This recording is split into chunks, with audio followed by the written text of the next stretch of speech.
welcome to another edition of Foundation Focus. I'm Jim McKenzie, the Executive Director of the Education Foundation of St. Lucie County. It's a pleasure to be with you again, and I wanted to introduce some folks that are bringing forward a very important project for February. It's our science fairs, or the new title, the STEM Science Fairs. Beth Bovine and Paul Reif. Beth, tell us the new name and a little bit about where we're headed. Well, we currently have changed the name to the STEM Fair, which STEM stands for Science, Technology, Engineering, and Math. And we felt that based on where the direction of our area is going from the Treasure Coast to the Research Coast, that we needed to address those other topics and not just science anymore. Okay. Paul, tell us about the fair. You're the ringleader, as I understand. That's what they tell me. Okay, this is going to be the 26th annual St. Lucie County STEM Science Fair. Right now the students are working to put their projects together. During the month of December, each school, starting from pre-K to high school, will have a school-based science fair. They will pick the participants for our 26th annual St. Lucie STEM Fair, being held at the Kite Center on February 13th. And so you said something very interesting to me. Pre-K? Pre-K. How do pre-K students, kindergartners, get into a science fair? They think of a topic that interests them. With STEM, you're able to build something as opposed to do an experiment on something. And you all know that little kids love to build something. That's very interesting, because it's really what we've talked about over the last year is really getting students involved and prepared even before they hit the kindergartens within our school system. So I think that kind of opens up a big door. Tell us a little bit about the categories, what students will be asked to do, what kind of projects do you think will come out of? And you had mentioned each one of the schools will have their own individual competition. Yes, a school-based science fair to pick their participants to the regional fair. We have botany, biochemistry, chemistry, computer science, earth and space science. What else am I missing? We have a mathematics category. Physics. Physics, physical science, or environmental. Zoology. There's quite a few. There's quite a few, Yes. yeah. And I think that's evident of the fact that after last year's competition, St. Lucie County was able to send 2 students to the international. Yes, and this year they've increased our allocation to 3 students being held in Los Angeles. And before that, we have the ability to send 14 students to the Florida State Science and Engineering Fair held in March in Lakeland. Okay. So those will be mostly high school students? No, middle and high school. Middle and high school. Yes. Of the 14 students that went last year to Lakeland, 12 of them won awards. Well, that's a great percentage. And the 2 students we sent to Phoenix this year, this past May, each won a $65,000 college scholarship. That's great. I mean, that just tells you, and we are the only county in the Research Coast that had students that won scholarships at the international level. And I think that speaks highly for not only our school system, but the individuals that get involved with the students in mentoring them, in working them through their projects, the teachers, the science coaches.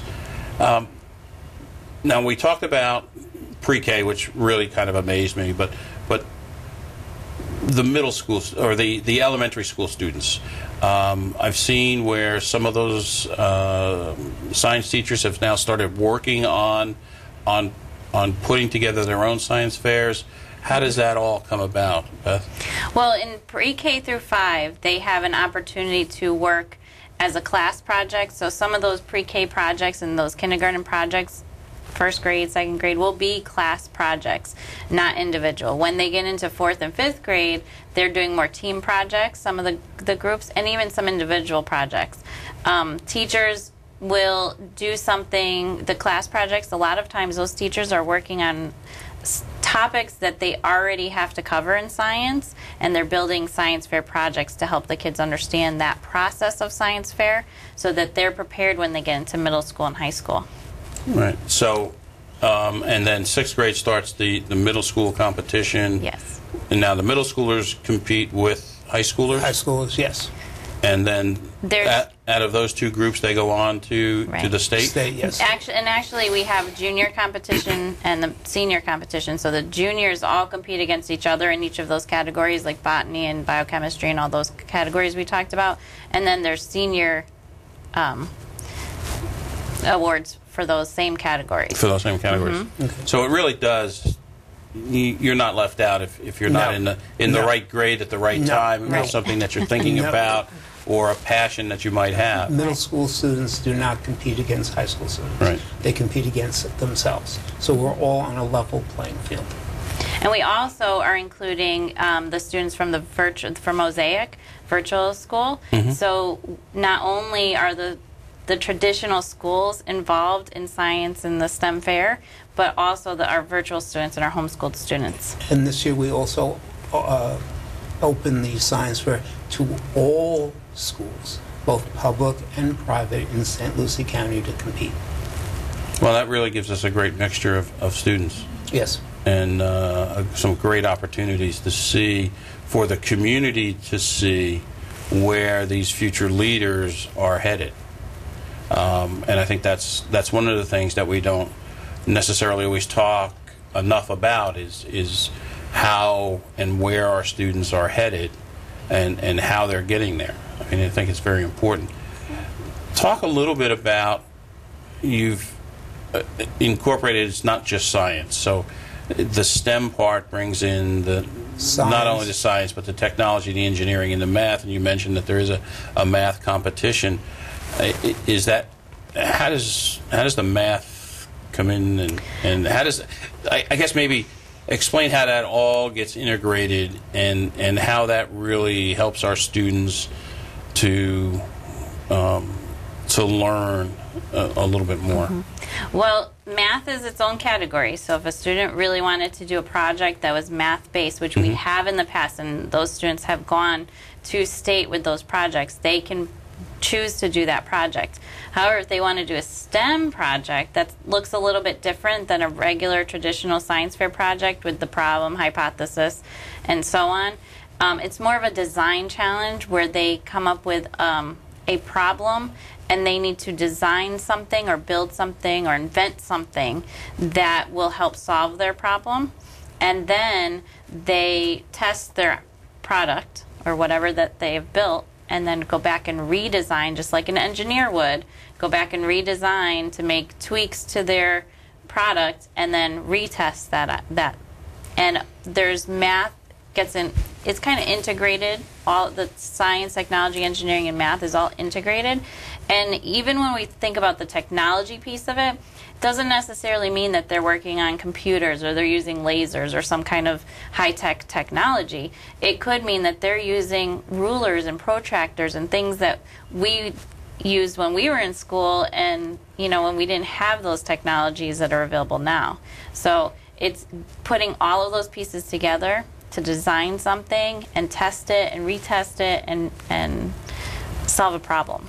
And one of the beauty parts of STEM, it gets the student to think, to use their brains. A lot of students today think that technology is the answer. No, it's only an assistant to help us get to achieve our goal. I want to digress for a second. I watched 60 Minutes a couple of weeks ago, and they had a 15-year-old student who came up with a test to find out if an individual has pancreatic cancer. A 15-year-old boy had an idea, he carried it through, and 2 years ago won the International Science Fair. That's great. I mean, that was held tells in you just how, Philadelphia. yeah. It only takes an idea and the fortitude to see it become reality. When we talk about the science fair competitions, talk a little bit about how many kids participate on an annual basis. Well, Does each school have just one representative, or are there representatives, one per categories, or do we bulk? I mean, how many? We've got 40,000 students in St. Lucie County. How many will actually participate, whether it's in the classroom up to the end results? Do you have any idea of the participation ratio? It's our intention for every student from K through 12 to have the opportunity to participate in the STEM fair. It's a school-based decision as to how it's carried out. But every student has the opportunity either to do a class project, a team project, or an individual project. And then as I said before, each school has the opportunity in the month of December to have a site science fair where they are judged to pick the representative that goes to the middle and high school portion of the STEM fair.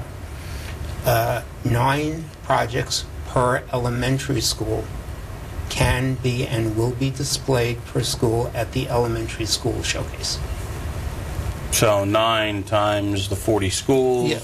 That's quite an accomplishment. Well, last year, I believe, high school and middle school, we had 250 participants. Mm-hmm. Some of them were in groups, had 2, but there were 250 students who participated in our science fair last February.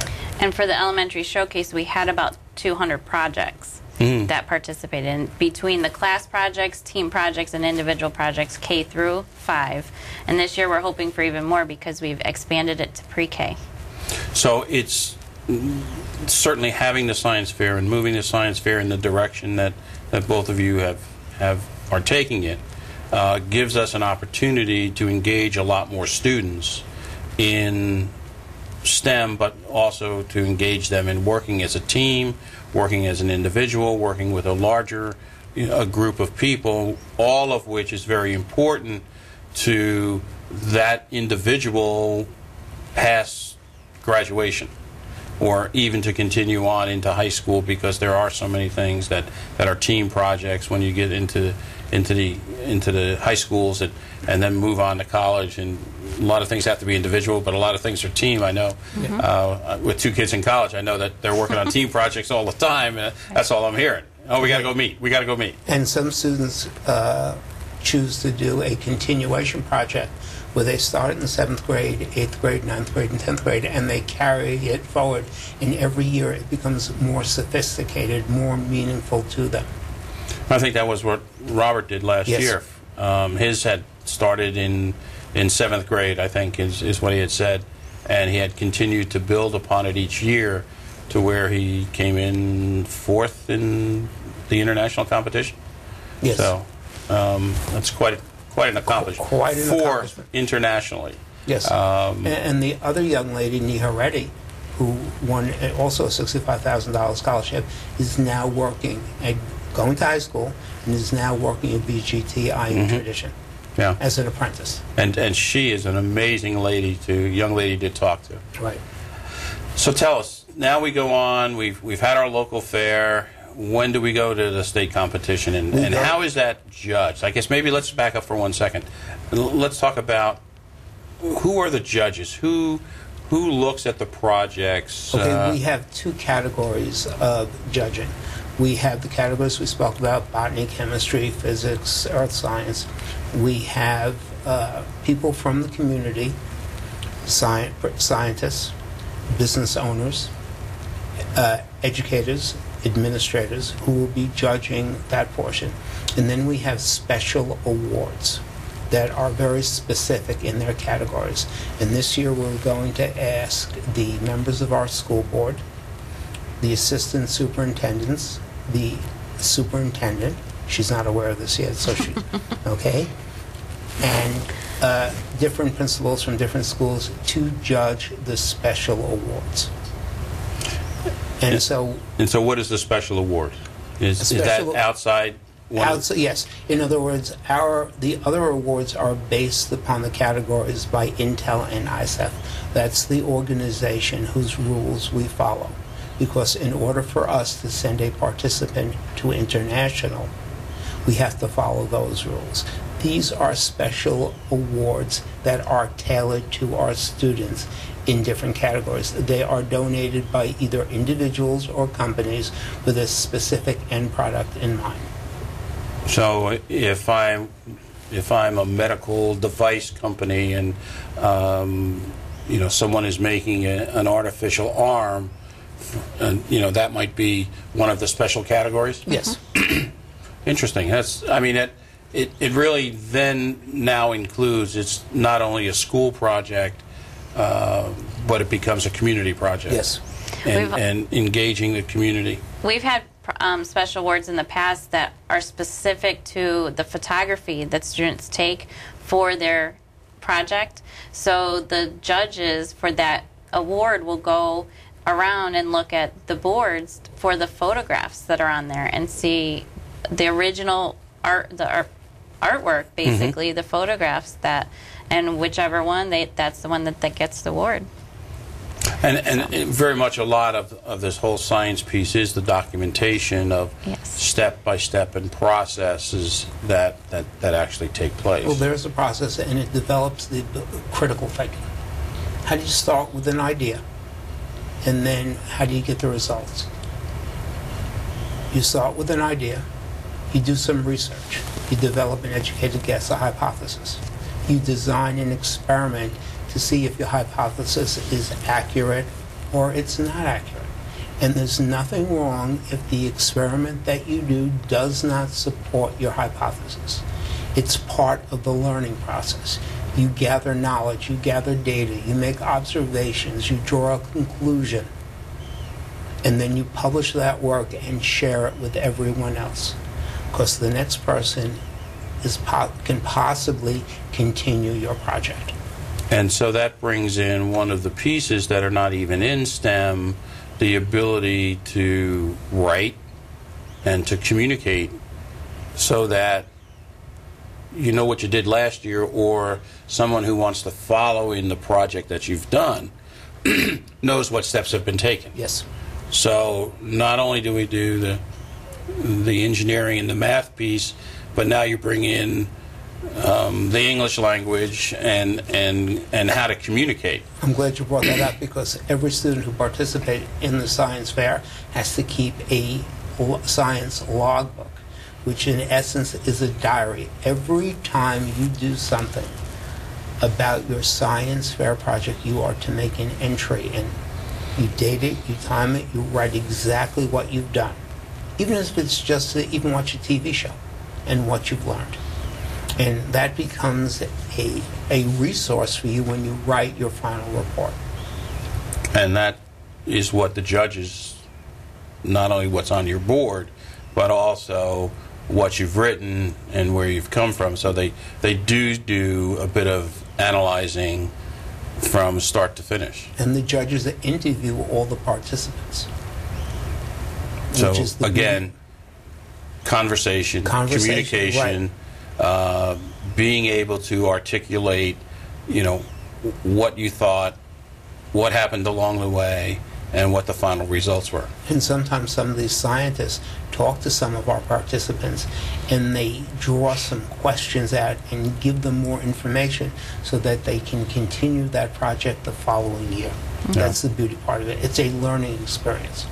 And I think it's one of those things where if someone gets interested in something, in a particular science field or project or an idea, and then can add all these pieces to it, they're going to learn a lot more, a lot faster, and be much more engaged, which is really what we're trying to do with our students.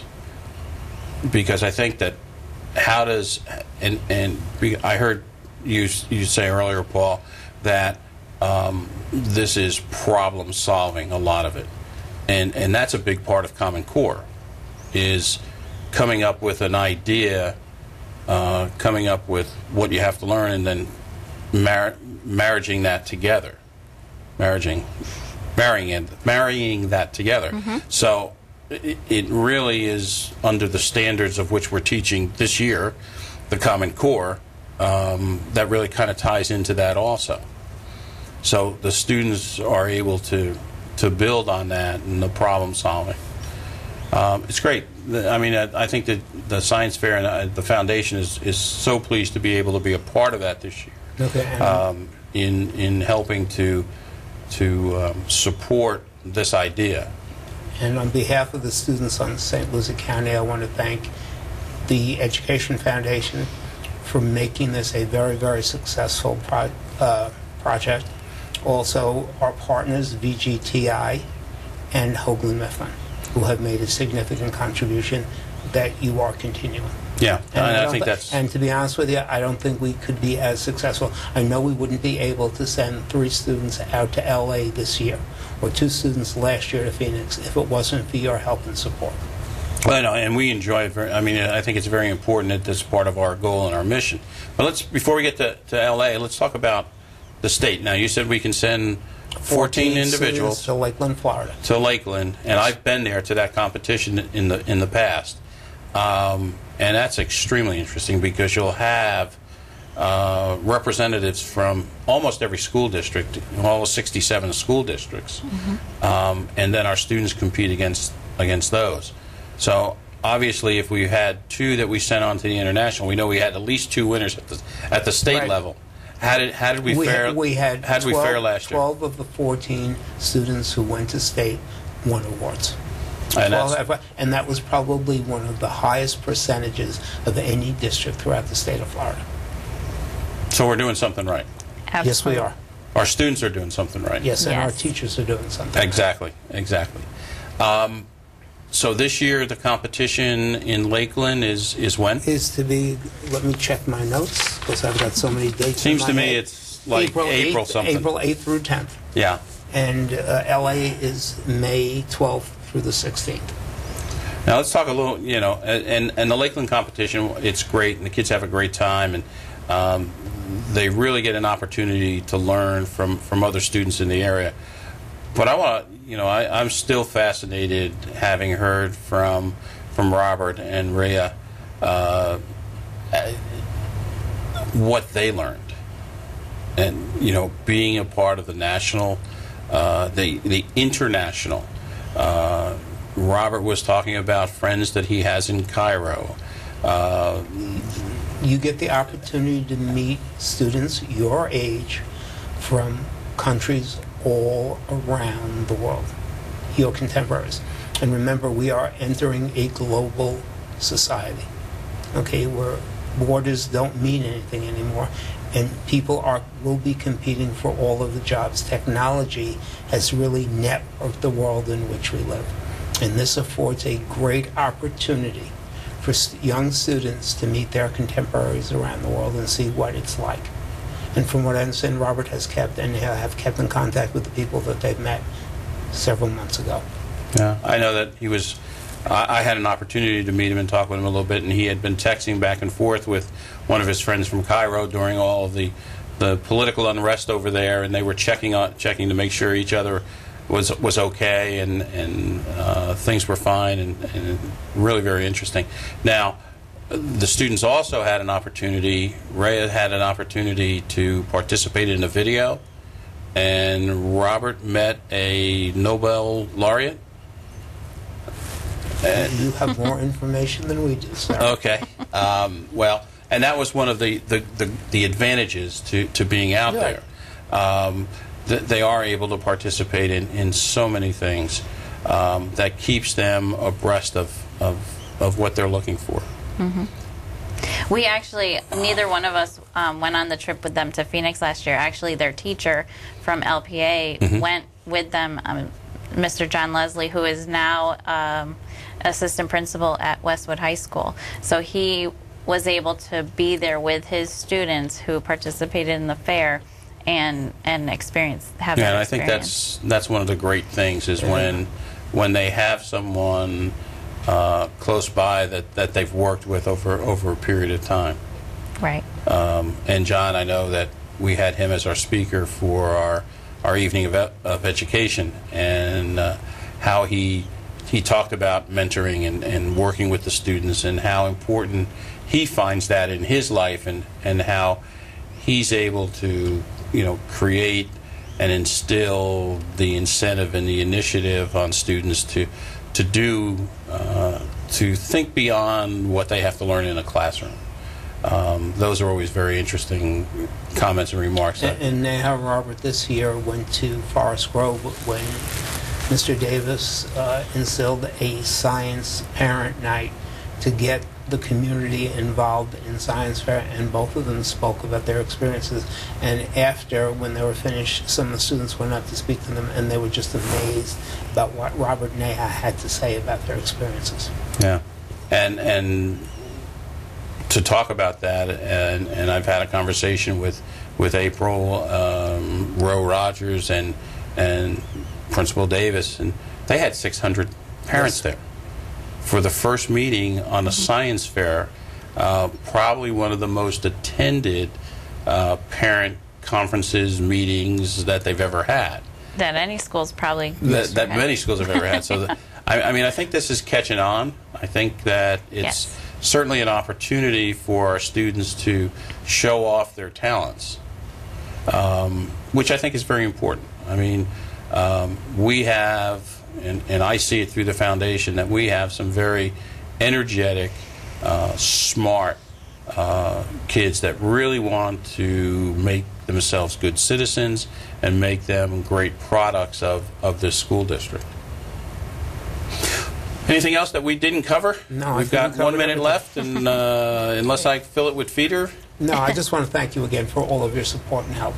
Well, let's talk about the dates one more time. Guidance and mentoring. Okay, it's been fun, Paul. I know I'm embarrassing you. Yeah, no, we've had fun talking about putting grants together and what we can do with finding new supporters. Let's just one more time go over the dates. Basically, the schools will hold their school-based science fair competitions during the month of December. On February 12th, on February 11th, we will have at both the Kite Center at Fort Pierce IRSC and the N Building. The N Building will host the elementary school pre-K through grade 5 showcase that is not judged. Everybody is welcome to go on Wednesday the 12th to both the Kite Center and the N Building to see all of the projects. We have our judging the following day on the 12th. Did I say the 12th? And then the following Wednesday night is the award ceremony at Fort Pierce Central High School. Great. Paul, thank you. Beth, thank you very much. You. This has been another edition of Foundation Focus. Thanks very much for tuning in, and remember to support our science fair.